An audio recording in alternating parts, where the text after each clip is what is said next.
দেখতে দেখতে কাটিয়ে ফেললাম একসাথে 10টা বছর। আচ্ছা, আজকে প্ল্যান কি আছে? Thank you. চলো এবারে তাহলে তোমাদেরকে আমি একটা হাফ বয়েল, একটা ফুল বয়েল আর একটা পোচ বানিয়ে দেখাবো। হ্যাপি বিবাহ বার্ষিকী। আমাদের ডেটটা পিছিয়ে পিছিয়ে অনেকটা এখন শুধু উইশ হোক, ঠিক আছে? বাড়িতে এমনি সাধারণ যেরকম হয় সবাই। দেখতে দেখতে কাটিয়ে ফেললাম একসাথে 10টা বছর। আজ হচ্ছে সেই দিন যেই দিনটা কিন্তু আমি তোমাকে তোমার বাড়ি থেকে আমার বাড়িতে নিয়ে এসেছিলাম। আমার সব চেঞ্জ হয়ে গেল আজকের দিনটা। তো কথা হচ্ছে দেখতে দেখতে 10 বছর কাটিয়ে ফেলেছি, আর আজ হচ্ছে আমাদের অ্যানিভার্সারি। 10টা বছর একসাথে চলার পথ আমাদের।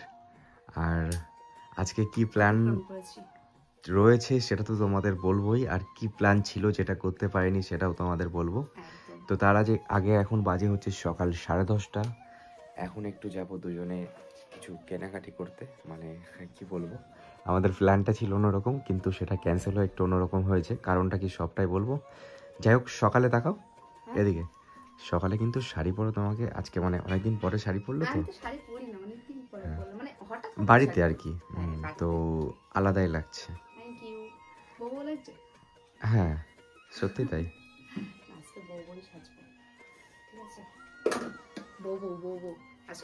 আচ্ছা, আজকে প্ল্যান কি আছে? আজকে রান্না বান্না হচ্ছে একটু, মানে প্রতিদিনের থেকে একটু আলাদা তো হবেই, কারণ আজকে একটা দারুণ স্পেশাল দিন। জানি অনুষ্ঠানটা মানে সরি ভুলে গেল। যাই হোক, যে প্ল্যানটা ছিল সেটা করতে পারিনি। তো কি হয়েছে, অনুষ্ঠান বলতে আমাদের একটা ছোটখাটো একটা প্ল্যান ছিল, তো সেটা একটু ক্যান্সেল হয়ে গেছে। কারণটা অবশ্যই বলবো। তো আজকে আমাদের ক্যান্সেল হয়েছে, বাট আমরা স্পেশাল আমাদের এই দিনটাকে একদমই মানে যাতাভাবে করতে চাচ্ছি না, একটু আলাদাই করতে চাইছি। তো সেই জন্যই কিন্তু আমরা একটা প্ল্যান করেছি। তো সেই প্ল্যানটা এখন আমরা এখন থেকে স্টার্টিং করলাম। তো চলো দেখাই তোমাদের। গুড মর্নিং পাপা, কি করছো? এদিকে তাকাও। Thank you. হাত মুখ ধুয়েছো? আজকে কিন্তু আমার মেয়েও ঘুম থেকে উঠতে লেট করেছে। তার কারণ কালকে আমরা গেছিলাম বিয়ে বাড়িতে, আর ও গেছিল কিন্তু আর একটা বাড়িতে নিমন্ত্রণ খেতে, ঠিক আছে? তো যার জন্য কিন্তু আজকে ও ঘুম থেকে উঠতে লেট করেছে। এত কিছুর মাঝে তোমাদেরকে আমার একটা জিনিস দেখানোই হয়নি। আসলে গেছিলাম কিন্তু একটু বাজারে, আর তার জন্যই কিন্তু ড্রেসটা চেঞ্জ করে নিয়েছি। আর সত্যি কথা বলতে সকাল থেকে এতটা পরিমাণে চাপ পড়ে গেছে যে সকালের খাবারটা আমরা ঠিকঠাক মতো খেতেই পারিনি। সকালবেলা যদি আমার খাওয়া দাওয়া মানে ব্রেকফাস্টটা ঠিকঠাক করা না হয়, তাহলেই না আমার কেমন হাত পা কাঁপে আর মাথা ভরে। তার উপরে যা গরম পড়া শুরু হয়ে গেছে। আসলে তেমন কিছু না, কারণ সকালবেলা হলেই আমাকে না একটা করে ডিম সেদ্ধ আমাকে আর মেয়েকে খেতেই হয়। আর তাছাড়াও এটা আমার ডেইলি রুটিনের মধ্যে পড়ে গেছে। মাঝে মাঝে এত কাজের চাপ থাকে যে ঠিকঠাক করে তৈরি করে খাওয়াই হয় না। তো আর সেই সমস্ত কথা মাথায় রেখে আমি গতকাল কিন্তু একটা ম্যাশিং অর্ডার করেছিলাম, আর সেটা কিন্তু আজকে আমার কাছে চলে এসেছে। আর সেই ম্যাশিংটার কিন্তু একটা ভালো দিক হচ্ছে, তোমার কাজের মতো কাজ করছো কিন্তু তার মধ্যেও তুমি তোমার ব্রেকফাস্টটা রেডি করে নিতে পারবে। তুমি কিন্তু সেটাতে এগ বয়েল, এগ পোস্ট যা খুশি করে নিতে পারো কয়েকটা মিনিটে। তো চলো দেখাই তোমাদের সেই জিনিসটা আসলে কি। এই দেখো, আমি কিন্তু কিনে নিয়েছি আগারোর grand egg boiler and poacher. যেহেতু এটা 2 in 1, তাই শুধুমাত্র এটা এগ বয়লারই নয়, এটাতে কিন্তু full boil, poached, egg perfectly কিন্তু সবকিছু বানানো যায়। মানে তুমি যতটা সফট বয়েল চাইছো, হার্ড বয়েল চাইছো এবং পোস্টটাও কিন্তু একদম ঠিকঠাক ভাবে বানিয়ে দেবে। যতটা তোমরা সফট বয়েল চাইছো, হার্ড বয়েল চাইছো, এটা কিন্তু তেমনই বানিয়ে দেবে। এটার মধ্যে কিন্তু একসঙ্গে 8খানা এগ বয়েল করা যায়, আর 4টে পোস্টকে কিন্তু একসাথে করা যায়। চাইলে কিন্তু তোমরা এটার মধ্যে ভেজিটেবল স্টিম করতে পারবে। দেখতে পাচ্ছ এটার পুরোটা বডিটাই কিন্তু স্টেনলেস স্টিল দিয়ে তৈরি, আর এর সঙ্গে কিন্তু রয়েছে একটা মেজারিং কাপ, আর এর সঙ্গে কিন্তু পিয়ার্সিং করার জন্য একটা নিডল রয়েছে একটা কভার, রয়েছে একটা পোস্ট বোল, আর সাথে কিন্তু রয়েছে একটা এগ বয়লার ট্রে, আর এটা হলো একটা হিটিং প্লেট। এর সঙ্গে কিন্তু রয়েছে একটা লম্বা কট, আর রয়েছে কিন্তু একটা ওয়ারেন্টি কার্ড, আর তার সঙ্গে কিন্তু রয়েছে একটা ম্যানুয়াল। চলো এবারে তাহলে তোমাদেরকে আমি একটা হাফ বয়েল, একটা ফুল বয়েল আর একটা পোচ বানিয়ে দেখাবো। তার আগে বলে দিই, এটাতে কিন্তু জলের মেজারমেন্টটা খুবই ইম্পর্টেন্ট। কারণ সাপোজ ধরো তোমরা মিডিয়াম এগ বয়েল বানাতে চাইছো, তবে জল লাগবে 35 ml। ধরো তোমরা মিডিয়াম অয়েল এগ বানাতে চাইছো বা মিডিয়ামের থেকে আর একটু হার্ড, তাহলে তোমাদের জলের পরিমাণ লাগবে 55 ml। আবার ধরো তোমরা ওয়েল ডান মানে একদম প্রপারলি বয়েল এগ চাইছো, তাহলে তোমাদের জলের পরিমাণ লাগবে 85 ml। আর যদি তোমরা স্টিম এগ মানে পোচ বানাতে চাও, সেই ক্ষেত্রে কিন্তু জল লাগবে 120 ml। আর এই সমস্তটাই কিন্তু ম্যানুয়ালে লেখা আছে, প্রয়োজনে কিন্তু তোমরা দেখে নিতে পারো। চলো এবারে কিন্তু আমি এই ডিমটাকে বয়েল করতে দেব। তার আগে আমি যেটা করব সেটা হচ্ছে এই যে পিনের মাথা দিয়ে ডিমের উপর একটা ছিদ্র করে নেব।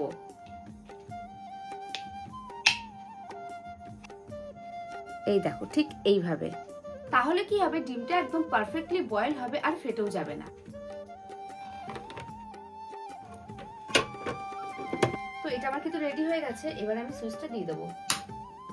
আর এটাও কিন্তু আমি এই বাটনটা দেখো প্রেস করে দিয়েছি, মানে অন করে দিয়েছি। এবারে কিন্তু ওয়াটার লেভেল দেখে এখানে জল দিতে হবে, যেমন এগ বয়েল লাগবে সেই পরিমাণ মতোই জল দিতে হবে। আর জলটা যখন শুকিয়ে যাবে তখন এই মেশিনটা কিন্তু অটোমেটিক অটোকাট হয়ে যাবে।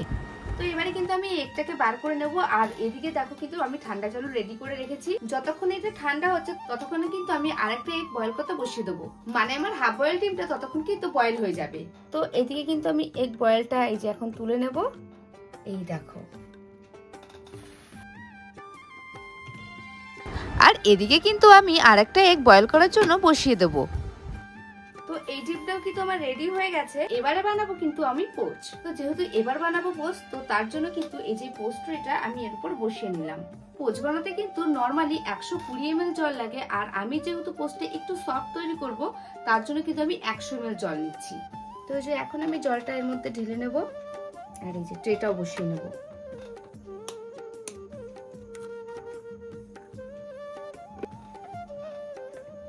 আর এগ বয়েল করতে দিয়েছি বলে বারবার কোনো চেক করারও দরকার হয় না। সো এবারে কিন্তু আমার এই পোস্টটা পুরোটাই রেডি হয়ে গেছে। আর এদিকে কিন্তু বাকি যে দুটো এগ রয়েছে এই দুটো এগও কিন্তু আমি ছাড়িয়ে নেব। দেখো কি দারুণ হয়েছে, একদম ঠিকঠাক। তো আমার কিন্তু তিনটে এগে কিন্তু ফাইনালি একদম রেডি হয়ে গেছে। এই দেখো যেমন পোস্টটা সুন্দর হয়েছে তেমন মিডিয়াম বয়েলটাও কিন্তু একদম এই যে হাফ বয়েল পোস্ট আর মিডিয়াম বয়েল একদম ফাটাফাটি রেডি হয়ে গেছে। তো দেখতেই পেলে এটা কিন্তু ব্যাচেলর এবং স্টুডেন্টদের জন্য কিন্তু খুবই ইউজফুল। একদম ফাটাফাট ঘুম থেকে উঠবে, আর ঘুম থেকে উঠেই কিন্তু তোমরা বয়েল এগ বসিয়ে দেবে, পোচ বসিয়ে দেবে এবং অয়েল এগও বসিয়ে দেবে, খাবে দাবে ব্যাস। তারপর কিন্তু তোমরা নিজেদের মতো নিজেদের কাজে ব্যস্ত হয়ে যাবে, কেউ কাজে চলে যাবে আর কেউ স্কুল কলেজে চলে যাবে। পোস্ট ট্রে, এগ ট্রে আর কভার এই তিনটে কিন্তু নরমালি ক্লিন করে নিতে পারবে, বাট হিটিং প্লেটটা কিন্তু খুব কেয়ারলি ক্লিন করতে হবে যাতে মেন ইউনিট মানে বডিটাতে কোনো জল না লাগে, আর বডিটা একটা নরমাল কাপড় দিয়ে ক্লিন করে নিতে হবে। সো এটা লিংক কিন্তু আমার ডেসক্রিপশন বক্সে দেওয়া রয়েছে, চাইলে তোমরা ওখান থেকে অর্ডার করে নিতে পারো। তার আগে আমার মেয়ে বলুক, পাপা আমাদের আগের প্ল্যানটা ক্যান্সেল হয়ে গেল, তুমি কতটা খুশি? অনেকটা। ভালো লাগছে না? ও খুব এক্সাইটেড ছিল, তাই না? তো চলো সবাই কি করব না করব পুরোটাই জানাবো। আরে মরে রাখ বলছি, কি কেস? সকালে বল। Happy anniversary. এই দাদা আমি বলে দিই, হ্যাপি অ্যানিভার্সারি। না না না, আর হয়নি দাদা। যাই হোক, হ্যাপি বিবাহ বার্ষিকী 10 বছর। 3 বছর সব মিশাই গুছাই দিচ্ছে, ঠিক আছে। তো যাই হোক, আমাদের ডেটটা পিছিয়ে পিছিয়ে অনেকটা মানে যেটা করতে চেয়েছিলাম, এখন শুধু উইশ হোক, ঠিক আছে। বাড়িতে এমনি সাধারণ যেরকম হয় সবাই মিলে, বাড়ির কজন মিলে। Happy anniversary. কত বছর হলো বলতে একবার বলে দাও তুমি, আমি এই, তুমি বলো কত বছর? 10 বছর। 10 বছর। যাই হোক, আজকের প্ল্যানটা কি মাকে জিজ্ঞাসা করো। আমি বলে দিই। জিজ্ঞাসা করো। না না, মাই বলুক। মা বলবে আজকে প্ল্যান। বলো বলো। ও আজকে কি কি প্ল্যান? এখানে দেখা যাচ্ছে না, ফ্রেমে আসছে না। যাই হোক, ও আজকে কি কি প্ল্যান করেছে বলো তো? এই যে মসুরের ডাল, ভাত, ডাল সিদ্ধ করবা। না না, তারপরে হচ্ছে চিকেন, রাইস, চাটনি, পাপড়। না মাটন হবে না, আজকে চিকেন।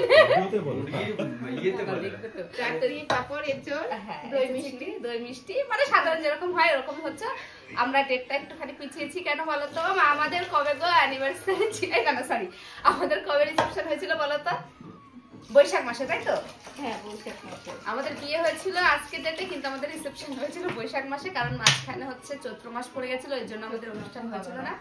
আর এই যেই মানে আমাদের আর কি রিসেন্টলি যে অনুষ্ঠানটা মানে যেটা করার কথা ছিল, প্ল্যানটা ছিল, এটাও পিছিয়েছি কারণ এটা সামনে চৈত্র মাস, সেই কারণে। তো যেই ডেটে আমাদের রিসেপশন হয়েছিল, তো সেই ডেটে আবার প্ল্যান হয়ে মানে চলছে, দেখা যাক। তারও কারণ আছে, মানে হ্যাঁ, তার কারণ যে আছে। রেজিস্ট্রিটা করার ব্যাপার ছিল সেটা পিছিয়ে গেছে, হ্যাঁ বল। হ্যাঁ। তো আমাদের একটা রেজিস্ট্রি প্ল্যান ছিল, তো সেটা ডেটটা পিছিয়ে দিয়েছে, বলেছে এখন হবে না, মানে এই ডেটে হবে না, কদিন পরে 1 মাস মতো পরে হবে। তাই ওই কারণে ভাবলাম ঠিক আছে চলো তাহলে আমরা বৈশাখ মাসেই আমাদের যেই ডেটে আর কি রিসেপশন হয়েছিল সেই ডেটেই আমরা সেই প্ল্যানটা করব। তো এখন মা রান্না বান্না শুরু করে দিয়েছে আর আমি এখন যাব বাজার করতে। বাজার এই যে ফোন করেছে পূর্ণি। বাবাকে বলেছি, বাবা তো করছে আমি বাজার থেকে আবার মাছ নিয়ে আসলাম। এটা নিমন্ত্রণ না, মাছ নিয়ে চলে আসতে বলো আমাদের বাড়ি। তাহলে আমাদের বাড়ি মাছ নিয়ে চলে আয় আর কি, মাছ নিয়ে চলে আসিস। এখনই এখনই চলে আসু, আসে রান্না বান্না একটু করে দি তো মাসির সাথে, তাহলে বাবারই পাঠাই দে, বাবাই তো ভালো রান্না করে। তাড়াতাড়ি চলো ফার্স্ট। লেট হয়ে গেছে, দেখতে দেখতে 3টে বেজে যাবে, এই 4টে বেজে যাবে, এই হতে হতে তাড়াতাড়ি গুছাতে হবে। তো এখন যাবো একটু আমাদের মুদিখানা দোকানে। ব্যাগটা নিয়ে আসো। এই হচ্ছে গাড়ি, গাড়িটা কিন্তু অনেকদিন মোছা হয় না, ঠিক আছে আজকে একটু মুছতে হবে, কালকে বিয়ে বাড়ি গেছিলাম। আমরা যাবো হচ্ছে আমাদের পাড়াতেই একটা দোকানে, এই গাড়িটা নিয়ে যেতে হবে। আমি চালাই, চালাতে পারলে তো হতোই, তাহলে আমার আর কষ্ট হতো না। মিথ্যা কথা বলবা না, ঠিক আছে তুমি আমাকে চালাতে দাও না। দোকানে আবি নাকি আবি বাবা, দেখতে দেখতে রং খেলা চলে আসলো। আজকে ন্যাড়া পোড়া, কাল হচ্ছে রং খেলা। আবিগুলো নিয়ে নাও না, কি কি নিতে হবে নাও। তো আমরা চলেছি দোকানে, আর দোকান থেকে আজকে যেহেতু ওই যে বললাম রান্না বান্নার কিছু আয়োজন আছে, রান্না বান্না আয়োজনের জন্য যা যা আনা নেওয়া দরকার সেগুলো নিতে এসেছি। আর তাই কিন্তু রং খেলা, এখানে কিন্তু বিভিন্ন রকমের আবির রয়েছে। তো আজ হচ্ছে আমাদের অ্যানিভার্সারি, কাল হচ্ছে রং মাখানোর দিন। আকাশটা এত সুন্দর পরিষ্কার, ঠিক আছে ওয়েদারটা বেশ ভালো, কিন্তু হঠাৎ করে পড়ে গেছে কিন্তু খুব গরম, মানে প্রচণ্ড গরম লাগছে গত 2-3 দিন ধরে। কি বলবো, চিটপিটানি গরম যেটাকে বলে, গায়ের মধ্যে জ্বালা পড়া জ্বালা, রোদের মধ্যে বেরোতে মানে ইচ্ছা হয় না। তো বাজার করা কমপ্লিট, আর ওই যে আসো তাড়াতাড়ি আসো,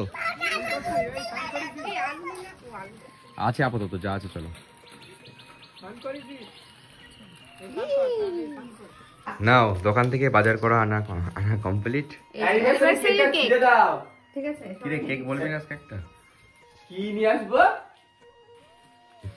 এনা ভাই দাও খাবার, ব্রেকফাস্ট অ্যানিভার্সারি কেক এটা, ব্রেকফাস্ট।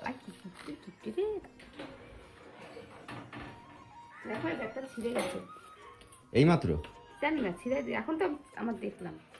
চলো হ্যাঁ নাও তুই রেডি? তুই রেডি? এই তুই রেডি? সেলিব্রেশন কেক এটা তো। চল এবার বাজারে চল, যাবি তাড়াতাড়ি চল। বাজার আনবো আজকে, এত মিলে বাজারে যাচ্ছ তোমরা? এর অবস্থা খুব কঠিন। ঘর কালকে 2 জায়গায় নিমন্ত্রণ খেয়ে সারা যা ছিল সব মানে ছড়িয়ে ছিটিয়ে রেখেছি, এখন এগুলো আবার গুছাতে হবে। আমার মাথাটা গরম হয়ে যাচ্ছে, কেন? আমার ঘর নোংরা দেখে আমার মাথা গরম হয়ে যায়, সেইগুলো এখন আজকে। যাই হোক আজকে আর মাথাটাতে গরম করো না, ঠিক আছে? তুমি তো পারো একটু হেল্প করে দিতে, জামা কাপড়গুলো। তো বাজারে না গেলে তো আমি তো যে করে দিতাম তোমাকে, যেতে হবে না আমাকে, বোঝো না? যাও বাজারে যাও, 3 জনে মিলে বাজারে যাবো। বাবা এখন সবে মুদিখানা দোকান থেকে বাড়িতে আসলাম, আর এখন যাবো হচ্ছে বাজারে। ওই যে বললাম হালকা একটু আয়োজন করা রয়েছে, তো সেটা করতে হবে। একটু চিকেন আর একটু মাছ, আর মানে যা জানবো সেটা তো তোমরা দেখাবোই। কেকটা কিন্তু হেভি, কেকটা হ্যাঁ বাবুজি কেক তো হেভি হবেই। তো ভাই হয়ে গেছে রেডি, আর দেখো দোকান থেকে আসতে না আসতে মার ভাত ডাল রান্না কমপ্লিট,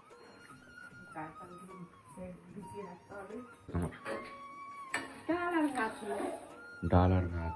এরপর আমরা 3 ভাই মিলে চলে যাই বাজারে, যেখান থেকে মাছ সবজি কিছু নিয়ে আসি এবং তারপর চলে যাই আবিদার দোকান। কথা হচ্ছে বাজার করতে এসেছি, তোমরা তো জানোই। আর এখানে হচ্ছে আবির ব্লগ বাজারে আসবে, আবির ব্লগের দোকানে আসবে, তো আবির ব্লগকে হালকা করে একটু নিমন্ত্রণ করতে আসলাম, ঠিক আছে? চলে যাও কিন্তু নতুন ফোনে শুট হচ্ছে, ঠিক আছে? আইফোন 16 বাজার থেকে বাড়ি আসা হলো। আর কি কি রান্না হবে বলো এবার? কতবার বলবো? ও হ্যাঁ বললে তো। বাজার থেকে নিয়ে আসলাম হচ্ছে ইঁচড়, পেঁয়াজ, রসুন, আদা, মাংস, মাছ। একবার বলো। ভাত, ডাল, চিপস, সালাদ। চিপস রান্না করবা? হ্যাঁ চিপস রান্না করবো এই তো। তারপর চিকেন, রাইস, চাটনি, পাপড়, দই, মিষ্টি। রান্না করবা এগুলো? আইসক্রিম। বলো এগুলো মেনু। সব মেনু যা যা হবে সব। আইসক্রিম তো আনা হয় নাই। আইসক্রিম নিয়ে আয়। কথা হচ্ছে বাজার থেকে বাড়ি আসলাম, আর বাড়ি আসার পরে কিন্তু এবার দায়িত্ব পড়েছে নাকি আমাকে, মানে আমার বউ যেহেতু রান্না বান্না করছে মায়ের সাথে, তো এখন দায়িত্ব পড়েছে কি মেয়েকে আর আমাকে দুজনকে নাকি ঘর গোছাতে হবে। কি পাপা? করতে হবে তো? আমি করবো, আচ্ছা ঠিক আছে। আর ঘর ফর গুছিয়ে কিন্তু আমাদের যেতে হবে কিন্তু একটু শ্বশুর বাড়িতে, কারণ ওদেরকে বলে এসেছি। তুমি ঘর গোছাবা না? আজকে তো স্কুল ছুটি করলে, না আজকে স্কুল ছিল, আমি বলে দিলাম যাও। কিন্তু বাবা মার অ্যানিভার্সারির জন্য যাওনি। এই পার্টটা কিন্তু ভিডিওর এই পর্যন্ত দিচ্ছি, পরের পার্ট কিন্তু খুব শীঘ্রই আসছে। আর এখন আমি এখান থেকে একটু হালকা পাতলা ঘরটা গুছিয়ে রেডি হয়ে যাবো হচ্ছে শ্বশুর বাড়িতে, কারণ ওদেরকে টেনে নিয়ে আসতে হবে। নিজের বিয়ে নিজেই রান্না করছো, কেমন লাগে? হ্যাঁ একদম ভালো লাগে না গো, খুব কষ্ট হচ্ছে। সবথেকে বেশি কষ্ট হচ্ছে পেঁয়াজ কাটতে, চোখ দুটো কানতে কানতে ফুলে গেছে। মা কোথায় গেছে? মা কলে গেছে, বিশাল ব্যস্ত এখন। টাইম কি করছে? মাংস মাংস ভাই বাপি দিয়ে দিচ্ছে। ভাই তো ধুচ্ছে সব ঠিক আছে। কোথায় যাচ্ছ দৌড়তে দৌড়তে?